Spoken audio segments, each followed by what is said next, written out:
လူတစ်ယောက်ကသူ့ရဲ့ကိုယ်ပိုင်ခြံဝင်းထဲမှာပဲနိုင်ငံတစ်ခုကိုတည်ထောင်ခဲ့ပါတယ်။ယူးချောင်ချောင်နိုင်တယ်လို့ထင်ရပေမဲ့ဒါကတကယ်ဖြစ်ရမှန်ပါပဲ။သူကသူ့အိမ်ကိုမြို့တော်အဖြစ်သတ်မှတ်ပြီးနိုင်ငံတစ်ခုကိုတည်ဆောက်ခဲ့တာပါ။သူကိုယ်တိုင်အလံကိုဒီဇိုင်းဆွဲတယ်။ကိုယ်ပိုင်ငွေကြေးကိုရိုက်နှိပ်ထားတယ်။နောက်ဆုံးသူ့ကိုယ်သူတမရအဖြစ်တောင်ကြီးညာခဲ့ပါတယ်။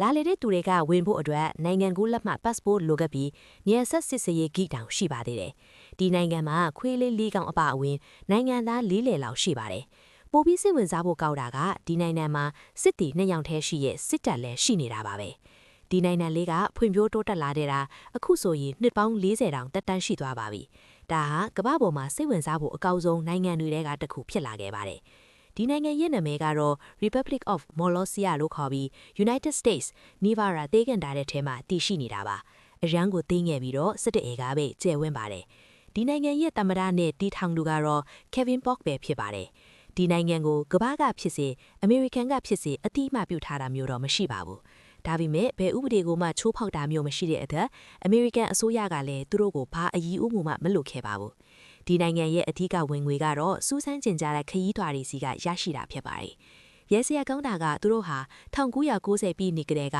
ကမ္ဘာပေါ်မှာမရှိတော့တဲ့အရှေ့ဂျာမနီနိုင်ငံနဲ့အခုထိစစ်ဖြစ်နေတော့မယ်လို့ကြေညာထားတာပါပဲ။